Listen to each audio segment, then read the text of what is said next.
Be'ez Hashem Yisbarach, we begin Perek Sheni, the second Perek in the Rambam Hilchos Sotah, the laws of the suspected adulterous woman. Where in the first Perek, the Rambam opened up with the primary variables of Kinu, Stira, and the Eidim of Tumah. And now the Rambam continues in this Perek regarding the procedure of the drinking of the Mei Sotah and regarding living with this woman who was secluded with another man. So Rambam begins in Halacha Aleph regarding the woman who is appropriate and who wants to drink the Mei Sotah, which inspects her to see if she was unfaithful or not. Says the Rambam, Isha Shekin Lebenistra. So the woman that was warned, and she secluded with that man that she was warned about. So it says the Rambam, Ein Koven Ois. We don't force her to drink. Elam Ratzav Amr, only if she desires and she says, Hein Nitmeisi. To the contrary, if she says that I was Tameh, you're right, I was unfaithful. So then Teitza L'Iksuba, we don't force her to drink. Then she leaves her L'Iksuba, and that's how Ba'alam, she's forbidden for her husband forever because she was an Eishes Ish. And she doesn't drink because since she's admitting, the whole point of the drinking is to see if she was Mezana or not, and she admits. And therefore it's unnecessary. She says the other way. She says, no, Eina Tameya, I was not unfaithful. The Eina Shais, I'm not going to drink. She's afraid that maybe, that even if she's Torah, she's afraid that maybe it's going to do something to her. We don't force her to drink. And she leaves her out of ksuba because ultimately the husband's forbidden to be with her because of this kina and stira, and now that she doesn't want to drink, so she's holding back the verification, so therefore she loses her ksuba. So too, if let's say her husband says, I don't want to give her to drink this bitter waters. Or if let's say her husband cohabited with her after she had already secluded with that man that he warned her about, which that makes him forbidden on her until they verify otherwise. And in spite of that, he had be with her, with his wife. So regarding all the cases we just described, she doesn't drink because, like in this last case, since he had a forbidden be with her, so the water's not going to investigate her anymore, as we'll see later in Halacha Ches, because he's not clean from any sin now either. And when it tells ksubasa, so in these cases she takes her ksuba because he's causing her not to drink, where if he refused to give her to drink or because he had be with her, and she leaves, and she's forbidden to him forever because if he warned her and she's secluded, she's forbidden. It's only the drinking that permits, which that can verify that she didn't do anything, but now that she's not drinking, so therefore she remains forbidden to him. It's just that if it was her fault, she loses the ksuba, meaning that why we can't do the drinking. But if he's holding back the drinking, either because what he said or because what he did, then she gets her ksuba. Halacha beis. Now, these are the following women that they're not appropriate to drink the Mei Sotah, even if they want to drink. And the husband's the one to give them to drink. In contrast to Halacha Alf, which we said if she doesn't want to or he doesn't want to, she's not going to drink. Here they both want, they both consent, but she can't. Rather, she leaves it out of ksuba, which mishivoyu edi stira acher edi kiner, where even though there are witnesses that she secluded after witnesses already verified that she was warned, and and they're forbidden to the husbands forever. But these are 15 women that they don't drink the Mei Sotah. And they are arusa, if she was engaged, not married. If her husband died without any children, she was waiting for her brother-in-law to do yibum with her, and as this Shemeres Yavam state, which is the middle state, he had warned her, and she's secluded with that man. Or if she's a minor married to an adult, or she's an adult married to a minor, or or the wife of a person that has both signs of genders, or the wife of a blind person, or the wife of a lame or mute person, or someone that doesn't hear, or if his hand is cut off, and so to the other way, not just by him, but by her too. If she's lame, or she's mute, if she's blind, or her hand is cut off, or she cannot hear, all these cases, she's not appropriate for the drinking of the Mei Sotah, as Rambam is explained in the next halacha. Again, they still include in the halacha of kin and stira, which if that happens, she's forbidden to her husband forever and she'll lose like ksuba. But regarding the drinking, that's not appropriate for us. The Rambam contains halacha gimel, how do we know regarding all these 15 women that they're not appropriate to drink the Mei Sotah? From drashas in the pasuk, Shneimar says in the pasuk, it says Ashatista isha tachas isha. If a woman's going to stray from when she's married, with the literal translation is tachas isha, beneath her husband. Now, tachas beneath her husband means to say while she's married is prat la ruzah b'shemeres yavam. That excludes if she was only engaged to him or she was like this type of divine engagement, which is like the Shemeres Yavim, waiting to do Yibum, Shein Tachasisha, where she's not beneath her husband, she's not married to him. So although there's obviously this halachic status of Eishes Ish, but it doesn't include for this Tachasisha to have the halacha of the drinking. Moreover, when it says Isha, a woman, is probably Katana. It excludes, says Ashtese Isha Tachasisha, so that excludes if she's a minor.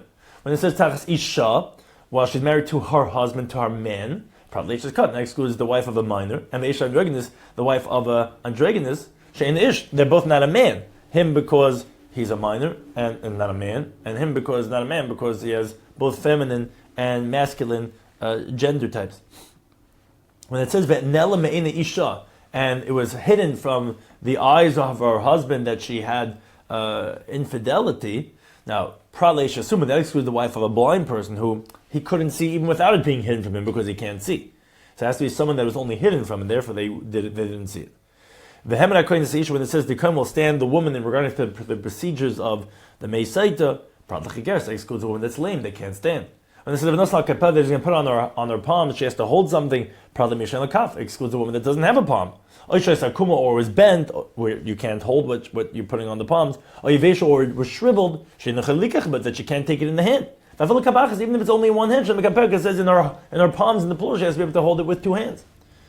When it says V'amar Isha, that the woman will say, also there in the procedures, it's probably lemus, that excludes a mute woman that can't speak. And when it says V'amar Isha, he will tell to the woman, probably Mishnah Shmas, that excludes the woman who can't hear. Now, now the pasuk says, "Asher tista isha tachasisha," that the woman will stray when she's married to her husband. Which that pasuk is the end of the parasha, which is totally extraneous, and therefore the pasuk is really only coming to equate isha and isha, the man to the woman and the woman to the man, which is asher tish lemikamayhu, until she's intact with her faculties like him, v'usham kamaisa, that he's intact like her. Halamad comes to teach you, should call davish ma'akabayim lishtais, whatever we had learned from the drushes, whatever it is integral for her to drink. For example, she can't be missing a hand and she can't be mute. So that's ma'akabayim balamashkai. So that also is integral for the husband to have her drink. Meaning, if he's missing a limb or if he's mute, so then he's not going to have her drink. So whatever is integral by the husband to be able to make her drink, for example, he can't be blind, like we said, it has to be isha. Such a blemish will also prevent her, if she has it, from drinking, let's say, if she's blind. And that's where we see all these 15 different types of situations that these women will not drink the Meisait. Now, halacha dalad, ketana shesia aviha, a minor that her father married her off, so that's a biblical marriage, because the father can marry off his minor child. Im zinsa b'tzaina, if she willingly went and was mazan with another man, so nasa bala, she becomes forbidden to her husband like a regular sister. Lafikach mekanla, therefore they warn her again, loilash gaisa, not to have her drink, because we already explained the previous halacha that a minor is excluded, because it says isha excluding a minor. And lepasla miksubas, rather it's because it's coming to disqualify her from getting her ksuba, like we explained halacha base. Which the Rabbit actually disagrees, and he says, no, a minor does not become forbidden to the husband, even if she was mazana willingly, because the Gemara Yevamos Gimel tells us the seduction of a minor is really coercion, because she doesn't have that much intelligence and she's really being raped. Now, ananusis is permitted to her husband, that's a Yisrael. But the Rambam disagrees, as Mefarshim explained, because of the Gemara Gsubit of Test, the famous Sugya Pesach Pesach Matzasi, which from there the Rambam infers that you see the halacha would apply of anusa, of even by that the pitoi of a katana would even apply that of being mezad b'ratzon even by a minor, and again, therefore, she would be forbidden to her husband if she was mezana. Now, that's a girl, let's say a 6-year-old who was married off by her father, so has biblical marriage and biblical implications. Aval katana basmian, but if she's a minor that could do this rabbinic refusal, which was an orphan that her mother or brothers married her off, which that's only rabbinic, and she could uproot that by doing mian. So then, ema kanan law, then you don't do this warning. She'in lo ratzon lo asabal, because she doesn't have a desire to become forbidden to her husband. And therefore, even if her husband was a kohen, she does not become forbidden to him, because if she could do this refusal, she's not even biblically considered married. And if she was mezana, it's like a single girl being mezana, which is permitted to a kohen. So therefore, there's no halacha at all of doing kin and stira with a minor that has only the rabbinic marriage. Halacha hey, kin larasase. Let's say he warns the girl that he's engaged to. that don't seclude with that man, and he does. Or to his sister-in-law that has a zika bond because his brother died without any children. Now, the nistra achar shenasa. Now, she actually ended up secluding with that man that she was warned about after they consummated the relationship, after he married the girl he was engaged to, or the shemer yavim that he had zika to.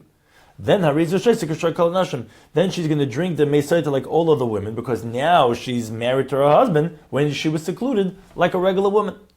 Now, let's say Nesu Shekinola. Let's say a married woman that he had warned, his wife, but she's secluded with that man before her husband ever had a chance to cohabit with her. Meaning, by the chuppah, when they got married, he was warning her, he would say, hey, I see you with that man, don't ever be secluded with that man. And before that night that they were able to have relations, she's secluded with that man. So Eina Shai says she's not going to drink in that situation. Now, she'll go out without a ksuba, again, because the fact that she was warned and she's secluded.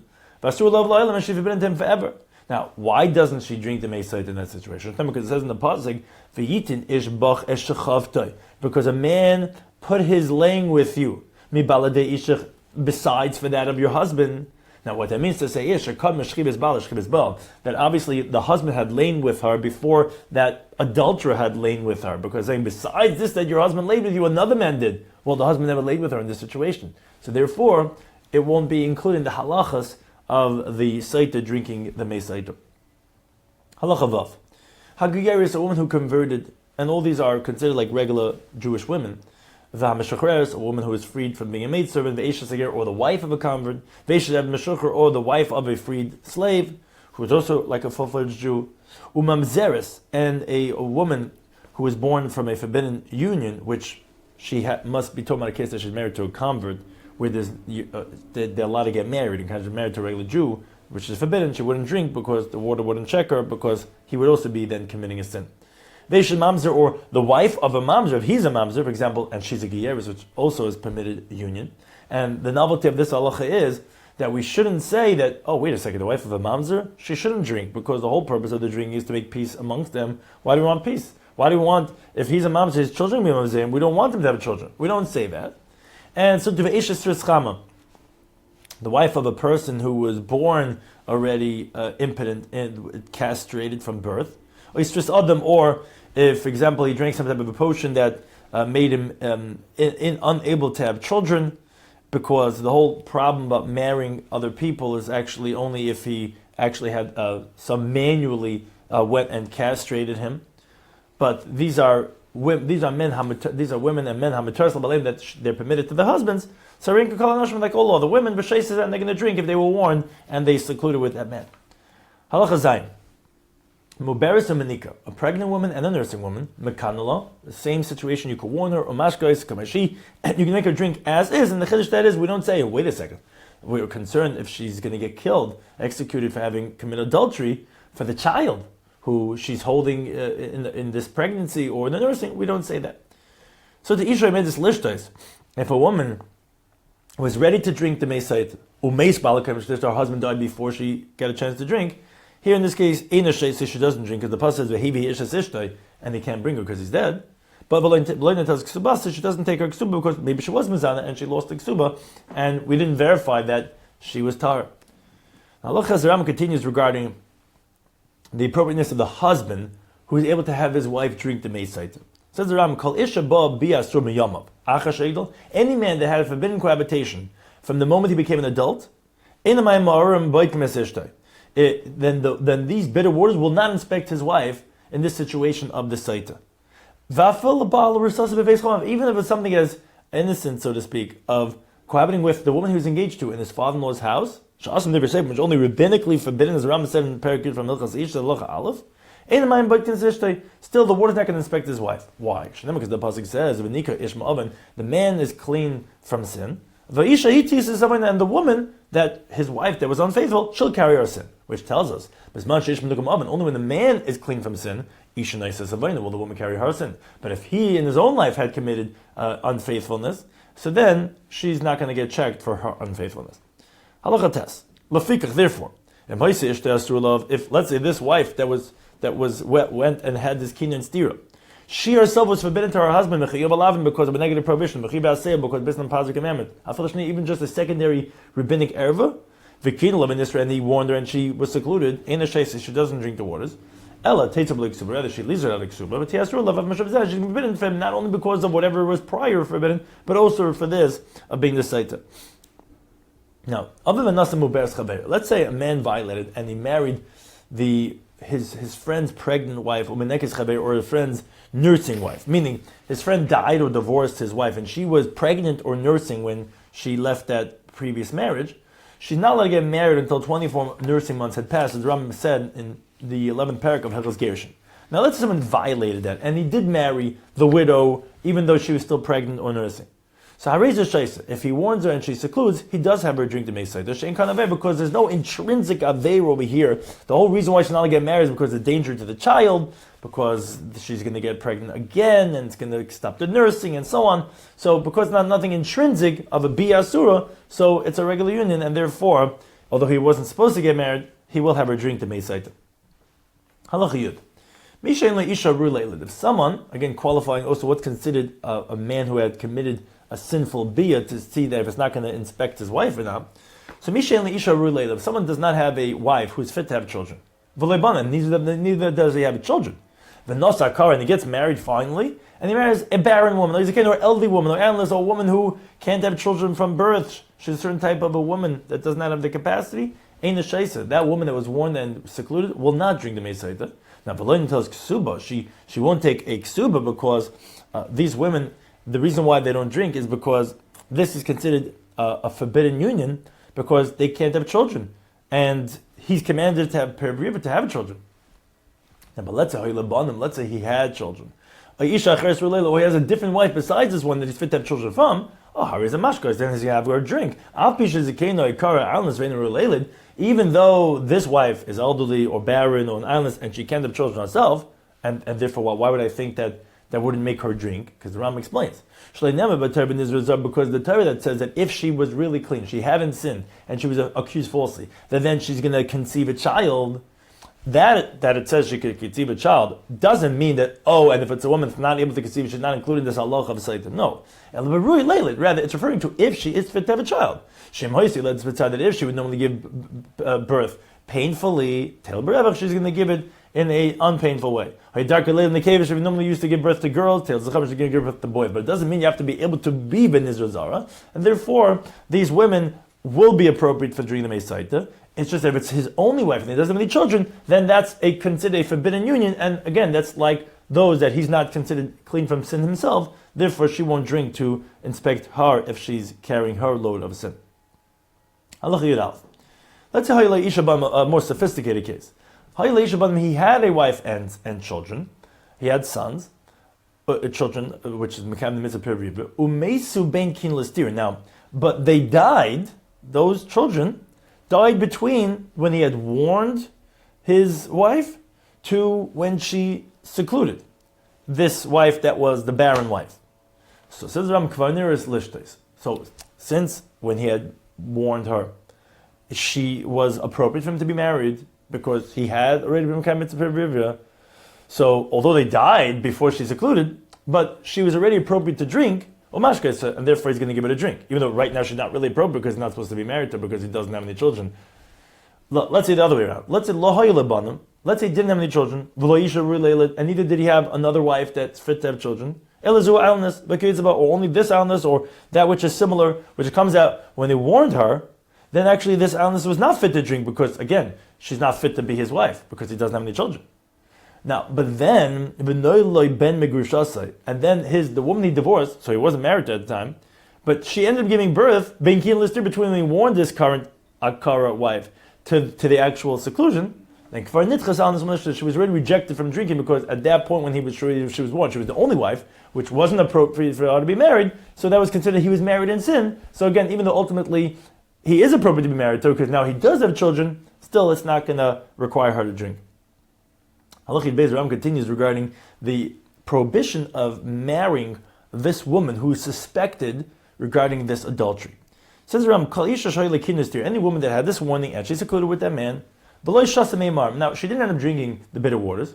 Again, because the husband didn't want her to drink, whether she didn't want to drink and she was afraid, but not that she admitted that she was tummy. Uvein Shabala Eituma, whether because there was a witness that came along and said that she was Mazana, or she admitted, or because it's one of those women that we mentioned on Halacha Beis that they're not appropriate. We had 15 type of women that are not appropriate to drink. Or she can Bezna because it was the type that the courts had warned her, let's say when the husband was overseas or in jail. But so these women, they don't drink, but since she becomes forbidden to her husband in either way, so she's forbidden to that man that she's secluded with, which was the cause of her leaving her husband. She's forbidden to him forever, just like she's forbidden to her husband forever. The other and the son, let's say that man who she was secluded at that time violates and marries her. We force him to divorce her with a get, even if she had many children from that new husband already. As Rambam explains it, because from tradition we learned, just like the woman's forbidden to her husband, so she's forbidden to that man that she was suspected with. Because it says 2 times in the Torah, nitma and nitma, one's for the husband and one is for the boy, which the Gemara tells us that this Sotah, she wanted what wasn't hers, and not only did she not get what she wanted, was the boy, she also lost what she had, which is her husband. Halacha Yud Gimel. But let's say she wasn't forewarned. And then witnesses come along and say, hey, we saw her secluded with this man. Not only that, now, they found something repulsive. Meaning there's some indicating fact that something very inappropriate went on over here. For example, they walked into the room after he left, and they saw her girdling her belt, which in previous times the women used to wear like a chastity belt, some type of a garment of modesty. Or they found spittle on the top of the canopy of the bed, which generally that would only be if there was a woman lying face up and she spit up as they were having intimacy, and obviously that's where the spittle is from. Or anything like that, which definitely seems highly inappropriate that was going on between this man and this woman. If the husband is divorcing her because of these repulsive things, so here also she shouldn't get married to this one that there's rumors about her and this man. Rather, she's forbidden them. Now, but however, this is why the Rambam says avil and starting this halacha. In contrast to the previous halacha, but let's say they violated this and she married that man that she was suspected with and she had children from him, then she does not leave, because we don't want to spread rumors regarding the children that she had from that man, that as if there was some type of a forbidden union, because we don't have any evidence for that. But if she didn't have any children from him, then we force him to divorce her. Now, in halacha Yidal says the Rambam, when we say this, that if she didn't have children from him, she has to leave, is that the whole town is talking about her and that suspected man for a day and a half or more. They're saying, that man was mazana with that woman. And the rumors are not stopping. And there's a stipulation now that neither he nor she, meaning that married woman and that suspected man, didn't have enemies, shemavir and esakol, that will be spreading the rumors. Now, but if let's say these rumors were not going around the city, or the rumors stopped and didn't stop because they were feeling intimidated from that man and that woman. So if she got married to that man that the rumors were about, again, if the rumors did not go on for a day and a half or they stopped, then she doesn't have to leave, even if she didn't have children from him.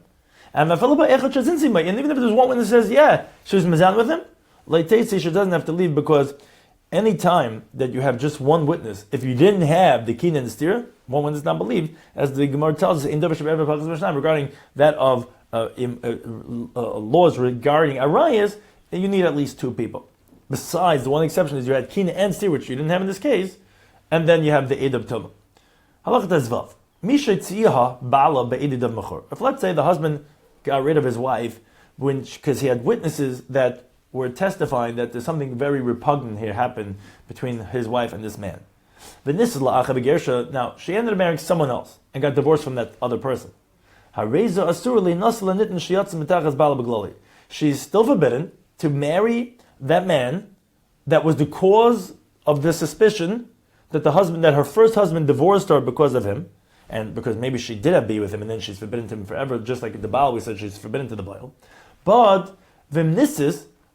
if she marries him, she does not have to leave, because since She didn't go straight to marry that suspected man. She actually married someone else in between. And so the rumors stop. So we're not so stringent. And even if she didn't have children from him, we don't make her leave if she violates and marries that man that she was suspected from her first husband. Halacha Zayin. Kol isha shebo shnei edim. Any woman that the two witnesses come, v'idu, and they testify shezin seim zeh, k'shahay satach bala rishon, they end up testifying that she's nizana with this man when she was still married to her first husband. Harei teitz mizeh. So she has to leave from this union.